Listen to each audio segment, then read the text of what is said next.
Bismillahirrahmanirrahim. Assalamualaikum warahmatullahi wabarakatuh. Alhamdulillahirabbil alamin. Wassalatu wassalamu ala asyrafil mursalin wa ala alihi wa ashabihi ajma'in.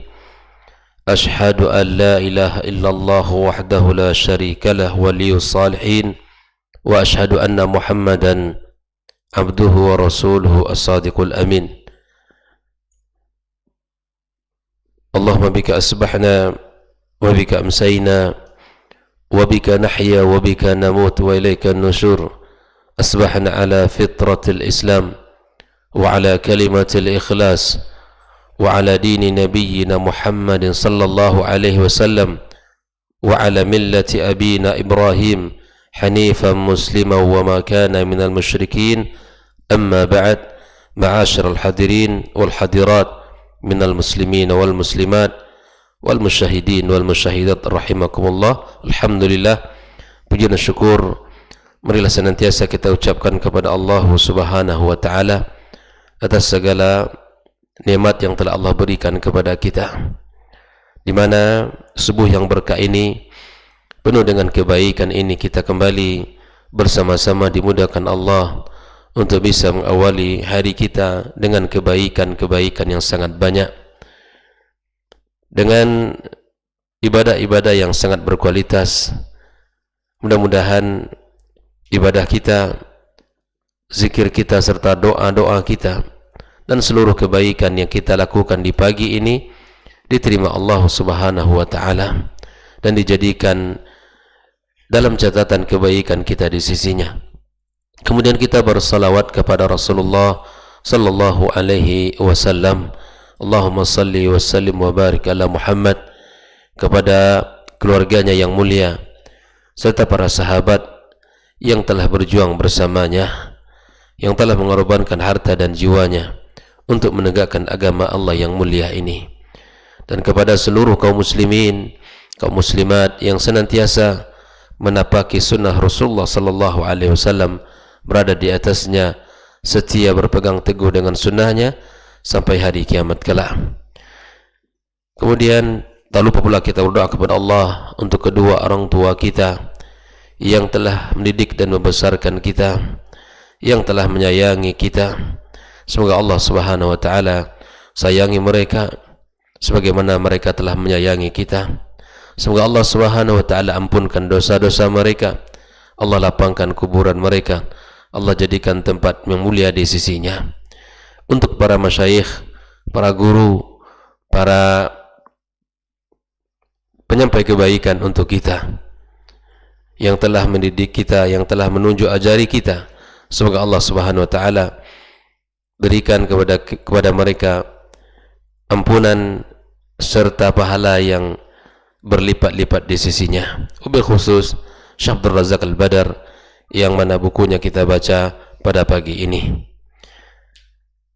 Ma'asyiral hadirin wal hadirat rahimakumullah, kembali kita dalam membahas 10 kunci atau sebab di mana lapangnya dada kita. Pagi ini adalah sebab yang kelima setelah kita membahas 4 sebab. Yang pertama adalah tauhidullah wa ikhlasuddin lahu, kita mentauhidkan Allah Subhanahu wa taala dan kita mengikhlaskan agama kita, ibadah kita kepadanya. Yang kedua adalah an-nurul ladzi yakthifu Allah fi qalbi 'abdihi, itu cahaya yang Allah berikan di hati seorang hamba. Yang dimaksud dengan cahaya itu cahaya iman yang Allah berikan pada setiap manusia yang beriman kepadanya. Yang ketiga, jika kita ingin mendapatkan lapangnya dada kita, maka kita senantiasa berusaha untuk mendapatkan al-ilmun nafi', ilmu yang bermanfaat, ilmu yang membuahkan amal, ilmu yang menerangi jalan, ilmu yang membuat kita kokoh di atas agamanya, yang mana sumber daripada ilmu tersebut adalah kitabullah dan sunnah-sunnah Rasulullah sallallahu alaihi wasallam. Kitabullah dan hadis-hadis Rasulullah sallallahu alaihi wasallam. Adapun yang keempat adalah di mana di antara sebab kita mendapatkan lapang dada adalah kita senantiasa bertaubat kepada Allah dan kita segera kembali kepadanya. Pagi ini adalah sebab yang kelima, yaitu dawamu zikrillahi tabaraka wa ta'ala, di mana kita berusaha untuk menjaga dan membiasakan zikir kepada Allah tabaraka wa ta'ala. Kata Syekh Abdul Razak hafizallahu ta'ala, inna mudawamatal abdi ala zikrillahi min a'zamil asbab linaili tuma'ninatil qalb, bahwa sesungguhnya pembiasaan seorang hamba terhadap zikir kepada Allah merupakan sebab yang agung di mana dia akan memperoleh ketenangan jiwanya, warahatin nafs, dia akan memperoleh kenyamanan hatinya, wa zawalil hammi wal gham, dan hilanglah seluruh kegelisahan dan kegundahannya. Dengan membiasakan zikir kepada Allah, seluruh permasalahan itu akan hilang, seluruh permasalahan itu akan selesai. Bahwa di mana hati kita, di mana hati kita akan merasa nyaman dan jiwa kita akan merasa tentram, serta seluruh kegundahan, kegelisahan kita akan hilang. Bahkan tidak ada kesulitan dan tidak ada musibah yang kita hadapi kecuali akan hilang dengan memperbanyak zikir kepada Allah Subhanahu wa ta'ala. Dan kita benar-benar jujur mengharap dan kembali kepadanya, bersandar kepada Allah tabaraka wa ta'ala.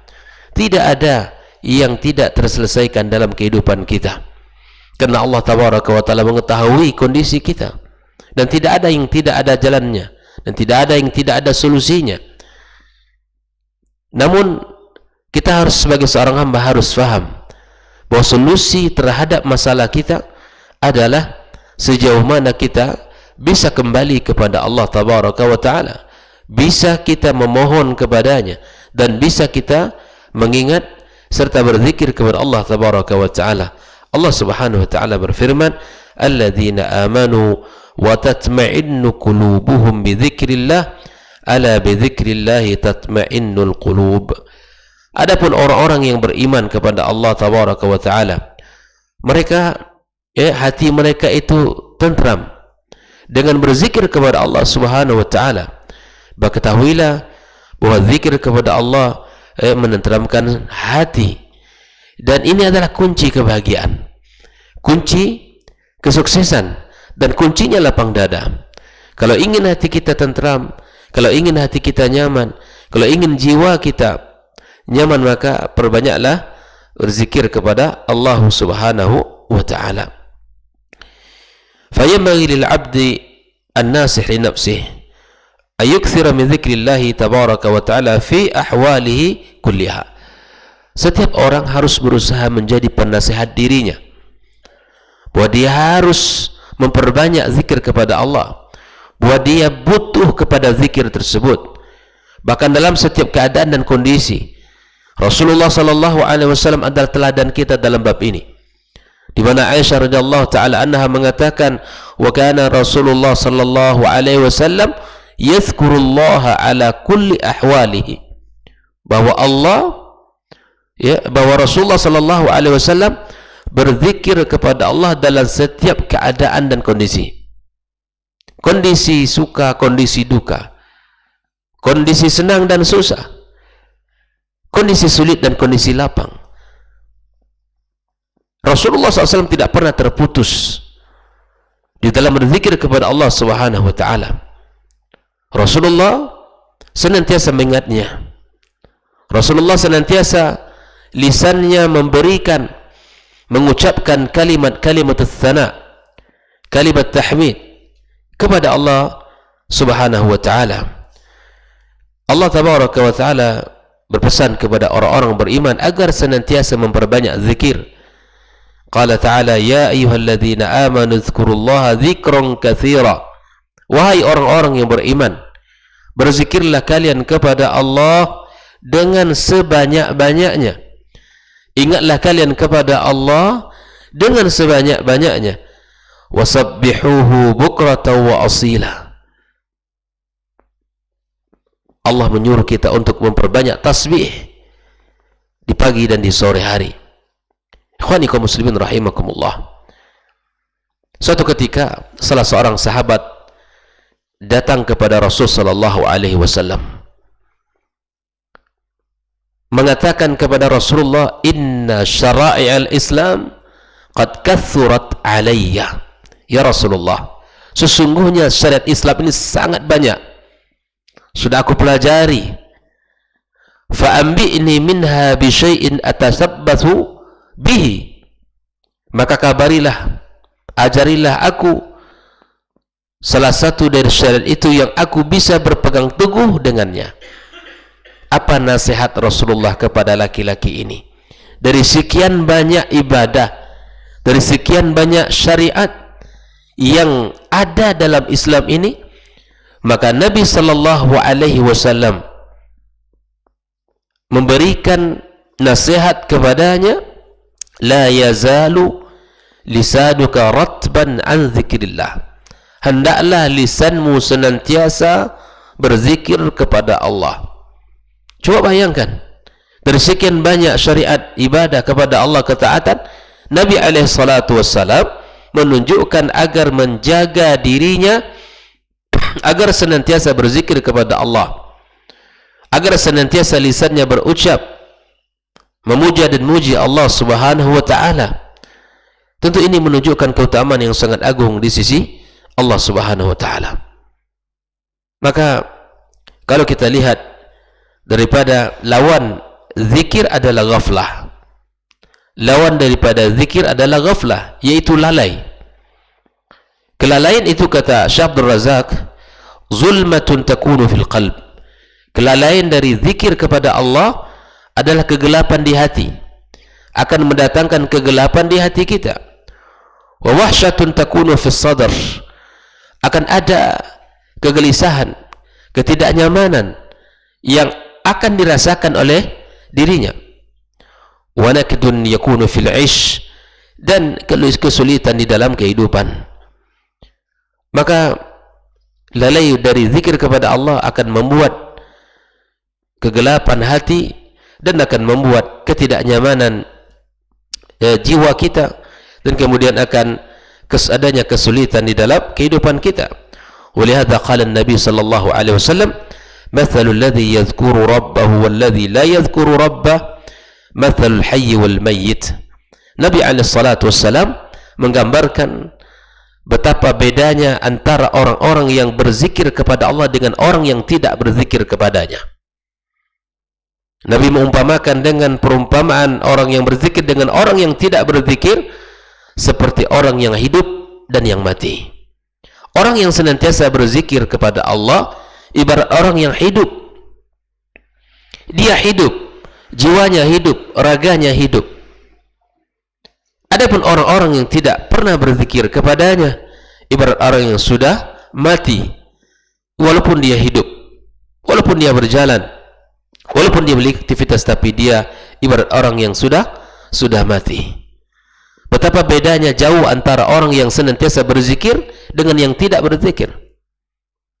Buah kekuatan hati, kelapangan dada kita, kenyamanan jiwa kita akan kita dapatkan dalam zikir kepada Allah subhanahu wa ta'ala. Dan sebaliknya, matinya hati kita, kegelisahan yang ada dalam jiwa kita, bahkan kesulitan yang kita hadapi, tidak bukan sumbernya adalah di mana kita lalai dari zikir kepada Allah subhanahu wa ta'ala.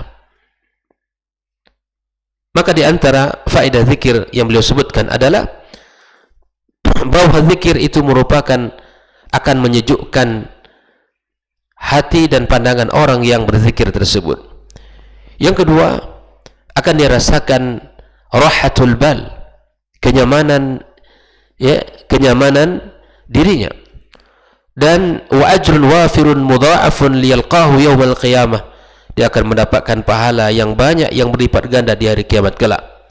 Wa fihi min al-awa'id al-hamidah wal manafi' al-'adidah allati ta'udu al-'abdi fi dunya wal akhirah.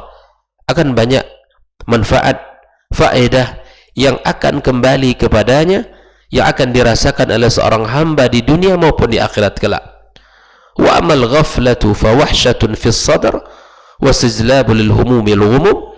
Adapun kelalaian dari berzikir kepada Allah atau lalainya kita dari zikir kepada Allah akan mengundang ketidaknyamanan di hati kita dan akan mengundang permasalahan dan kegundahan serta kegelisahan kita. Ikhwani kaum muslimin rahimakumullah. Al-Imam Ibn Qayyim di dalam kitabnya Al-Wabilus Sayyib menyebutkan ada lebih kurang 100 faedah ya dari zikir kepada Allah tabaraka wa taala, lebih dari 100. Bahkan ada yang menghitung pula mayazidu ala 70 faedah, ada yang mengatakan lebih dari 100 seperti yang dikatakan oleh Ibn Qayyim, dan ada pula yang menulis ya bahwa faedahnya lebih kurang 70 faedah yang dirasakan oleh seorang yang berzikir kepada Allah. Maka Syekh Abdul Razak mengatakan, wa zikrullah huwa khairu ma syughilat bihi al-awqat wa surifat fihi al-anfas wa umdiyat fihi as-sa'at. Bahwa zikir kepada Allah tabaraka wa taala adalah sebaik-baik yang menyibukkan waktu kita, dan yang sebaik-baik kita berikan ya jiwa kita berikan perhatian kita untuknya, dan sebaik-baik di mana kita habiskan waktu kita untuknya. Jadi zikir kepada Allah, sekali lagi ikhwani kaum muslimin, adalah merupakan sebaik-baik ya pekerjaan yang kita kerjakan di dalam waktu yang kita jalani, dan sebaik-baik perhatian yang kita berikan untuk kita lakukan, dan sebaik-baik ya pekerjaan yang harus kita kerjakan di dalam ya waktu-waktu kita. Bihi tatma'innu qulubul mu'minin, dengan zikir kepada Allah maka akan tenanglah hati orang-orang beriman, wa taskunu nufusuhum, tak akan ya nyamanlah jiwanya, wa ya'dhamu yaqinum, akan besar pula keyakinannya, wa izdadu imanum, akan bertambah pula lah keimanan. Bayangkan, tidak ada yang didapatkan dari zikir kecuali kebaikan, ketenangan jiwa, ya kenyamanan hati, kemudian pahala yang berlipat-lipat, keyakinan yang akan muncul, dan bertambahnya iman kita. Bayangkan, tidak ada kebaikan kecuali ya, tidak ada yang diperoleh kecuali kebaikan-kebaikan dari zikir kepada Allah Subhanahu wa taala. Bal, kata beliau, wa huwa anwanus sa'adah, dia adalah ya kunci kebahagiaan, wasabilul falah fid dunya wal akhirah, jalan keberuntungan di dunia dan di akhirat kelak. Bahkan kata beliau, inna kulla khairin wa sa'adatin wa unsin wa rahatin wa tuma'ninatin fid dunya wal akhirah mutawaqqifun ala tahqiqi dzikrillah tabaraka wa ta'ala. Bahkan segala kebaikan, segala kebahagiaan, segala ketenangan, segala kenyamanan, itu semua di dunia dan di akhirat kelak didapatkan ketika kita mewujudkan ya benar-benar mewujudkan zikir kepada Allah Subhanahu wa taala. Wa huwa ruhul qulub, dan dia adalah ruhnya hati kita, wa hayatuha, dan kehidupannya, wa sababu namaiha wa quwwatiha, dan sebab kuatnya hati kita, wa yatarattab alaihi minal ujuril azimah, dan dia akan melahirkan pahala-pahala yang besar, wal khairatil amimah, dan kebaikan-kebaikan yang sangat banyak, fi dunya wal akhirah, ma la yuhsa adduhu ilallah, ma la yuhsi addahu ilallah, yang tidak bisa dihitung kecuali Allah tabaraka wa taala. Maka ikhwani kaum muslimin rahimakumullah, Allah tabaraka wa taala mengatakan kepada Nabi kita alaihi salatu wassalam, wa qad na'lamu annaka yadiku sadruka bima yaqulun fasabbih bihamdi rabbika wa kum minas sajidin. Ini adalah kunci yang diberikan Allah kepada kita, di mana Rasulullah sallallahu alaihi wasallam di saat menghadapi ya kesulitan, ketidaknyamanan dari sikap orang-orang yang memusuhinya, perkataan-perkataan yang mereka lontarkan kepada Rasulullah ya, maka membuat hati Nabi kita ini sempit, membuat dadanya sempit. Maka Allah Subhanahu wa taala memberikan solusi dari obat yang dihadapi, memberikan solusi dari permasalahan yang dihadapi oleh Rasulullah sallallahu alaihi wasallam. Fasabbih bihamdi rabbika wa kum minas sajidin. Ada dua hal. Yang pertama adalah senantiasa memuji Rabbmu, dan kemudian engkau memperbanyak dan menjadi orang-orang yang sujud kepadanya. Apapun permasalahan kita di dunia ini, ikhwani kaum muslimin, apapun kegelisahan kita, kegundahan kita dari kehidupan dunia ini, baik itu dalam mengurusi diri kita, rumah tangga kita, di dalam mengurusi anak-anak kita, bahkan para pendidik sekalian, di dalam mengurusi anak-anak mereka, dalam mengurusi siswa-siswi mereka, santri-santri mereka, maka tidak ada jalan untuk mendapatkan solusinya kecuali kita memperbanyak tasbih kepada Allah dan kita memperbanyak sujud kepadanya. Ini solusi dari langit. Allah yang mengatakan kepada nabinya yang mulia di saat Rasulullah menghadapi ujian yang berat. Terdengar dari lisan orang-orang yang memusuhi agama ini perkataan-perkataan yang menyakitkan hati, perkataan-perkataan yang menyedihkan perasaannya. Maka Allah memberikan solusi dari permasalahan ini dengan memperbanyak bertasbih kepadanya serta memperbanyak sujud kepada Allah Subhanahu wa ta'ala. Al-Allamah Sa'di rahimahullah ta'ala mengatakan, menafsirkan ayat ini, ay akthir min dzikrillahi wa tasbihihi wa tahmidihi was salati. Perbanyaklah dari zikir kepada Allah, bertasbih kepadanya, memujinya, dan memperbanyak salat. Fa inna dzalika yuwassi'us sadr, karena zikir, tasbih, tahmid dan salat itu akan melapangkan dada, wa yasrahuhu wa yu'inuka ala umurik, dan akan membantumu dalam setiap perkaramu dan urusanmu. Jadi orang beriman mencari solusinya dengan memperbanyak tasbih kepada Allah dan memperbanyak salat kepada Allah Subhanahu wa ta'ala. Ikhwani kaum muslimin rahimakumullah. Inilah sebab yang kelima. Ada bersebab yang keenam adalah al-ihsanu ila ibadillah, di mana kita berbuat ihsan, berbuat baik kepada hamba-hamba Allah Subhanahu wa ta'ala. Al-ihsan kepada hamba Allah, di mana Allah Subhanahu wa ta'ala mengatakan, wa ahsinu innallaha yuhibbul muhsinin. Berbuat baiklah kalian, dan sesungguhnya Allah Subhanahu wa ta'ala menyukai orang-orang yang berbuat baik. Kata Syekh Abdul Razak Al-Badr, wal ihsanu ilal khalq, berbuat baik kepada makhluk, yakunu bi umurin adidatin hissiyatin wa ma'nawiyah. Berbuat baik kepada orang bisa dilakukan dengan banyak cara, baik itu cara yang nyata, ya, baik itu cara-cara yang sifatnya ma'nawiyah, ya, sawa'un bil jahi au bil mali au ghairiha min anwa'il musa'adat. Bisa dengan cara harta kita, bisa dengan cara kedudukan kita, atau dengan berbagai wasilah yang bisa kita lakukan untuk menolong dan memberikan bantuan kepada seorang hamba. Fa'innal abdal muhsina li'ibadillah yujazihillahu bisyarhi sadrih. Sesungguhnya seorang hamba yang berbuat baik kepada hamba-hamba Allah, maka Allah akan membalasnya dengan memberikan lapangnya dada dia. Wa taysirihi amrihi, akan Allah mudahkan urusannya. Wa husni aqibatihi wa ma'alih, dan akan baiknya akibat dari apa yang dilakukan ini. Di mana Nabi kita alaihi salatu wassalam mengatakan dalam hadis yang sahih riwayat Imam Muslim, man naffasa an mu'minin kurbatan min qurabid dunya naffasallahu anhu kurbatan min qurabi yaumil qiyamah.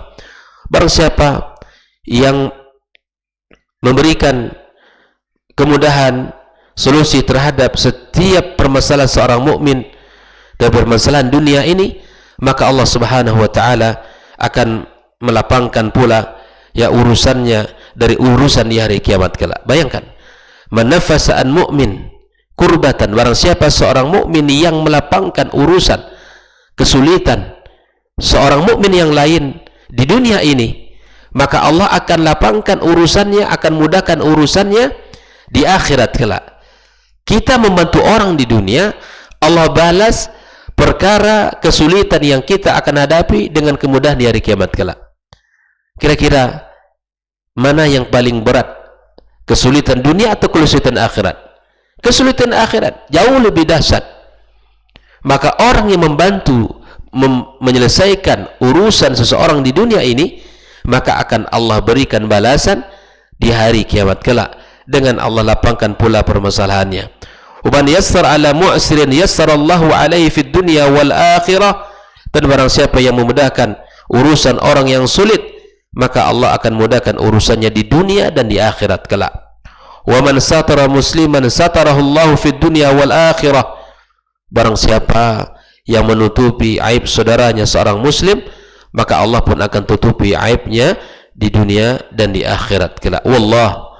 Wallahu fi aunil abdi ma kana al abdu fi auni akhi. Maka Allah akan senantiasa menolong hambanya selama hambanya itu mau menolong saudaranya. Maka hadis yang mulia ini hadis yang memberikan motivasi agar kita senantiasa bersemangat, ya, memudahkan urusan orang lain dan menolong orang lain dalam kesulitan, serta menutup aib saudaranya.